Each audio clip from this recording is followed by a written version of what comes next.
Shabbat Shalom, everyone. My name's Daniel, and I'm the Vegan Nazarite.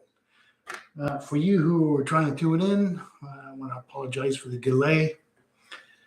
What can I say? I had everything ready to go, and just as usual with most electronic devices, when you're ready to go, nothing works. I couldn't get the go live button. I couldn't get a bunch of problems. Even Reddit, I had a hard time editing that post. So a little behind. What time is it? 11:38. Exactly 38 minutes from schedule. And again, I apologize. And I'm going to say this is my last YouTube live. Way too much problems than what it's worth. From now on, I'm going to make the video a little earlier and do a live premiere, and this way I'll be able to comment along the video because I thought I had everything ready to go, but when 11:15 came by, nothing worked. I couldn't access my previous live. The link would have been different if I would have restarted. So yeah, that's it for that. Way too much trouble than it has to be. So I'm just going to make a simple video in the morning and then post it on a live premiere for 11 o'clock because I know this is new and there's probably no viewers out there, but one day there might be hundreds, maybe even thousands of people listening in, learning about the Torah. Wishful thinking, I guess, but somebody's got to love God's statutes, ordinances, and commands out there. And anyways, we're steamrolling at very high speed towards the end times. All of Yeshua's predictions are done. Intelligence and knowledge is as great as it's ever been. Wars are going on. Things this world is just not a very good place to be. And I can't wait till we're out of this. We're off to the new heaven and the new earth because everybody's just hell bent on destroying the earth as fast as they can right now. And that's a surefire sign that the new heaven and the new earth is going to be needed. All these people who have dreams of going out into space and exploring, and I would be very, very skeptic if that would ever happen because we can't even make our home a good place to be. So why would we export our pollution out in the rest of space where just animals who don't even know how to do Yah's commands. So anyways, sorry for the rant. Today's Torah reading is Va-yehi. And for everybody, we're going to be finishing Genesis today. And last week was a little bit emotional for me. I couldn't stop. Was very teary-eyed.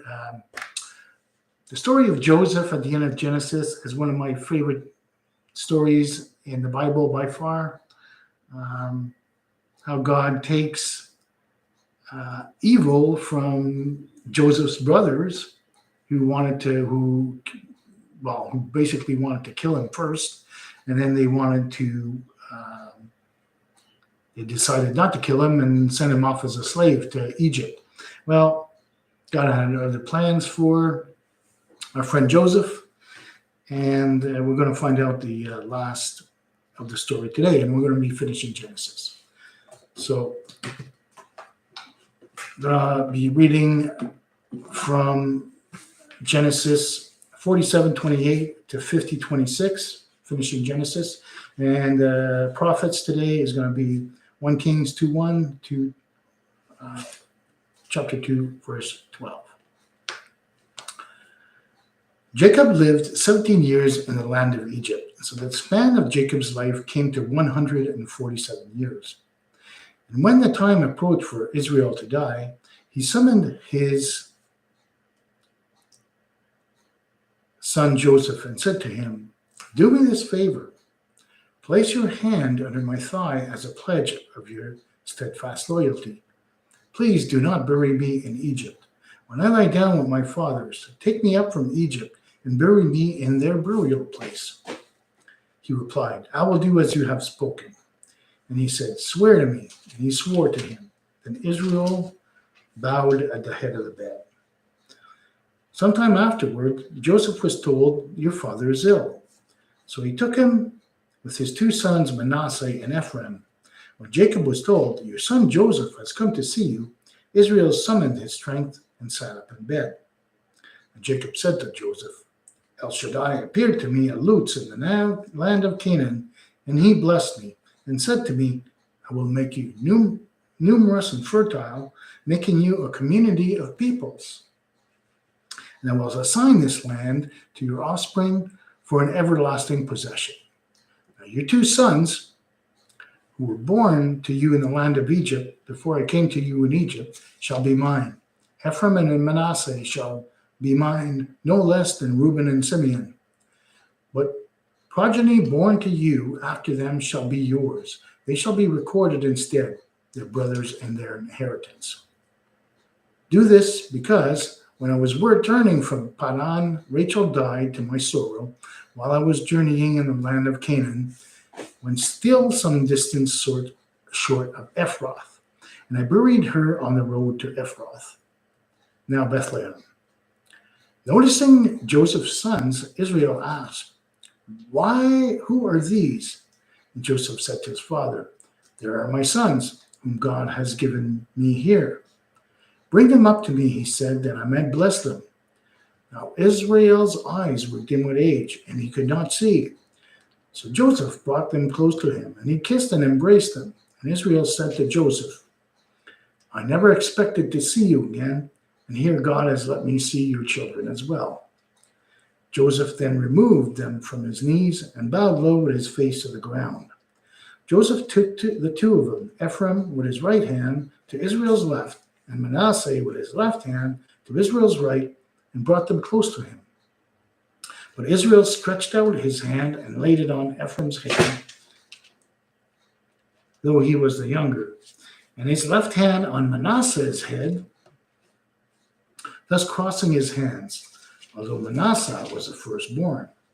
And he blessed Joseph, saying, The God whose ways my father Abraham and Isaac walked, the God who has been my shepherd from my birth to this day, the angel who has redeemed me from all lads, redeemed me from all harm, bless the lads. In them may my name be recalled, and in the names of my fathers Abraham and Isaac, and they may be teemed multitudes upon the earth. When Joseph saw that his father was placing his right hand on Ephraim's head, he thought it was wrong. He took hold of his father's hand to move it from Ephraim's head to Manasseh's. Not so, father, Joseph said to his father, for the other is firstborn. Place your right hand on his head. But his father objected, saying, I know, my son, I know. He too shall become a people.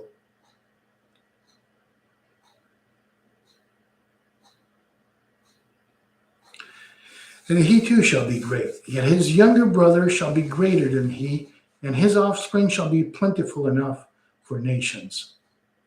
So he blessed them that day, saying, By you shall Israel invoke blessings, saying, God make you like Ephraim and Manasseh. Thus he put Ephraim before Manasseh. Then Israel said to Joseph, I'm about to die, but God will be with you and bring you back to the land of your fathers.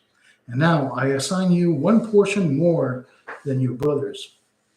which I wrestled from the Amorites with my sword and bow. And Jacob called his sons and said, Come together, that I may tell you what is to befall in the days to come. Assemble and hearken, O sons of Jacob. Hearken to Israel, your father. Reuben, you are my firstborn, my might and my first fruit of my vigor, exceeding in rank and exceeding in honor. Unstable as water, you shall excel no longer. For when you mounted your father's bed, you brought disgrace. My couch he mounted. Simeon and Levi are a pair. Their weapons are tools of lawlessness. Let not my person be included in their council. Let not my being be counted in their assembly. For when angry, they slay men, and when they please, they maim oxen. Cursed be their anger so fierce, and their wrath so relentless. I will divide them in Jacob, scatter them in Israel. O Judah, your brothers shall praise, your hand shall be on the nape of your foes, your father's sons shall bow low to you. Judah is a lion's whelp. On prey, my son, have you grown. He crouches, lies down like a lion, like the king of beasts. Who dares rouse him? The scepter shall not depart from Judah, nor the ruler's staff from beneath his feet, so that tribute shall come to him, and the homage of peoples be his. He tethers his ass to his vine, his asses foal to a choice wine. He watches his garments in wine, his rope in the blood of grapes. His eyes are darker than wine, his teeth are whiter than milk. Zebulun shall dwell by the seashore. He shall be a haven for ships, and on his flank shall rest on Sidon. Issachar is a strong-boned ass, crouching among the sheepfold. When he saw how good was security and how pleasant was the country, he beat his shoulders to the burden and became a toiling serf. Dan shall govern his people as one of the tribes of Israel. Dan shall be a serpent by the road, a viper by the path that bites the horse's heels so that his rider is thrown backwards. I wait for your deliverance, O Lord. Gad shall be raided by raiders, but he shall raid at their heels. Asher's bread shall be rich, and he shall yield royal dainties. Naphtali is a hind let loose, which yields lovely fawns. Joseph is a wild ass by spring, wild colts on the hillsides. Archers bitterly assailed him. They shot at him and harried him, yet his bow stayed taut, and his arms were made firm by the hands of the mighty one of Jacob. There, the shepherd, the rock of Israel, the God of your father who helps you, and Shaddai who blesses you, with blessings of heaven above, blessings of the deep that couches below, blessings of the breast and womb. The blessings of your father surpass the blessings of my ancestors. To the utmost bounds of the eternal's hills may they rest on the heads of Joseph, on the brow of the elect of his brothers. Benjamin is a ravenous wolf. In the morning he consumes the foes, and in the evening he divides the spoil. All of these were the tribes of Israel, 12 in number, and this is what their father said to them as he bade them farewell, addressing them to each a parting word to appropriate him. Then he instructed them, saying them, I'm about to be gathered to my kin. Bury me to my fathers in the cave which is in the field of Ephron the Hittite, the cave which is in the field of Machpelah, facing Mamre in the land of Canaan, the field that Abraham bought from Ephron the Hittite for a burial site. There Abraham and his wife Sarah were buried.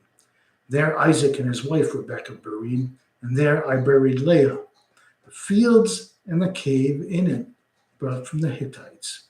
When Jacob finished his instructions to his sons, he drew his feet onto the bed, and breathing his last, he was gathered to his people. Chapter 50. Joseph flung himself upon his father's face and wept over and kissed him. Then Joseph ordered the physician in his service to embalm his father, and the physicians embalmed Israel. It required 40 days for such as the full period of embalming. The Egyptians bewailed him 70 days, and when the wailing period was over, Joseph spoke to Pharaoh's court, saying, "Do me this favor, and lay this appeal before Pharaoh. My father made me swear, saying, I'm about to die. Be sure to bury me in the grave which I made ready for myself in the land of Canaan. Now therefore, let me go up and bury my father, then I shall return." And Pharaoh said, "Go up and bury your father, as he made you promise an oath." So Joseph went up to bury his father, and with him went all the officials of Pharaoh, the senior members of his court, and all of the Egypt's dignitaries, together with all of Joseph's household, his brothers, his father's household. Only their children, their flocks, and their herds were left in the region of Goshen. Chariots too and horsemen went up with him. It was a very large troop. When they came to Goren, Hatad, which is beyond the Jordan, they held a very great and solemn lamentation and observed a mourning period of 7 days for his father. And when the Canaanite inhabitants of the land saw the mourning of Goren Hatad, they said, "This is a solemn mourning on the part of the Egyptian. This is why it was named Abel Mizraim."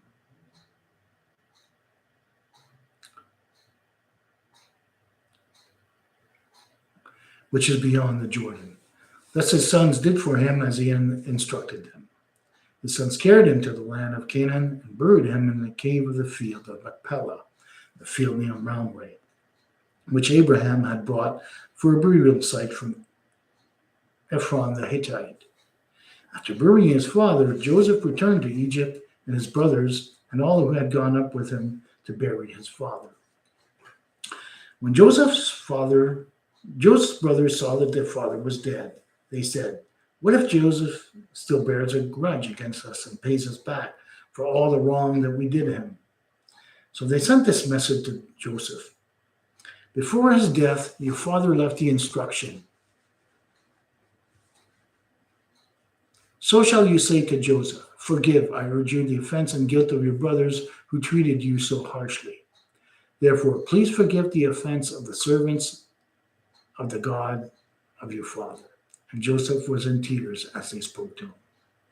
His brothers went to him themselves, flung themselves before him, and said, "We are prepared to be your slaves." But Joseph said to them, "Have no fear. Am I a substitute for God? Besides, although you intended me harm, God intended it for good, so as to bring about the present result, the survival of many people. And so, fear not, I will sustain you and your children." Thus, he reassured them, speaking kindly to them. So Joseph and his father's household remained in Egypt. Joseph lived 110 years. Joseph lived to see the children of the third generation of Ephraim. The children of Machir, son of Manasseh, were likewise born upon Joseph's knees. At length, Joseph said to his brothers, "I am about to die. God will surely take notice of you and bring you up from this land to the land that he promised an oath to Abraham, to Isaac, and to Jacob." So Joseph made the sons of Israel swear, saying, "When God has taken notice of you, you shall carry up my bones from there." Joseph died at the age of 110 years, and he was embalmed in placed in a coffin in Egypt. And that's the story of Exodus. The story of Joseph, the last story of the book of Genesis.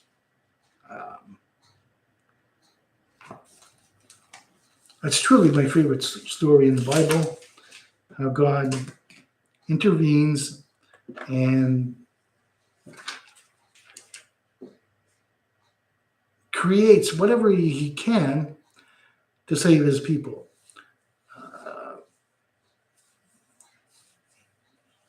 what Joseph's brothers did to him was not very nice.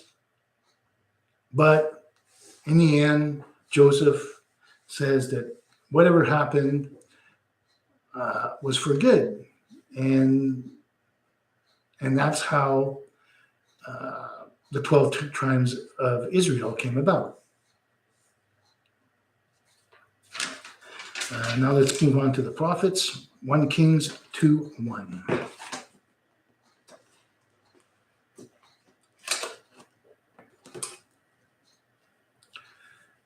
Chapter 2. When David's life was drawing too close, he instructed his son Solomon as follows: I am going the way of all the earth. Be strong and show yourself a man. Keep charge of the Lord your God, walking in his ways and following his laws, his commandments, his rules, and his admonitions as recorded in the teachings of Moses, in order that you may succeed in whatever you undertake wherever you turn. And the Lord will fulfill his promises that he made concerning me. If your descendants are scrupulous in their conduct and walk before me faithfully with all their heart and soul, your line on the throne of Israel shall never end. Further, you know what Joab, the son of Zeruiah, did to me, what he did to the 2 commanders of Israel's forces, Abner, the son of Ner, and Amasa, son of Jether. He killed them, shedding blood of war in peacetime, staining the girdle of his loins and the sandals on his feet with blood of war. So in accordance with your wisdom, and see that his white hair does not go down to Sheol in peace, but graciously with the sons of Barzillai, the Gileadite, for they befriended me when I fled from your brother Absalom, and let them be among those that eat at your table.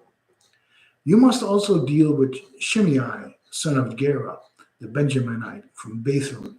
He insulted me outrageously when I was on my way to Mahanaim, but he came down to meet me at the Jordan. And I swore to him by the Lord, I will not put you to the sword. So do not let him go unpunished, for you are a wise man, and you will know how to deal with him and send his gray hairs down to Sheol in blood. So David slept with his fathers, and he was buried at the city of David. The length of David's reign over Israel was 40 years. He reigned 7 years in Hebron, and he reigned 33 years in Jerusalem.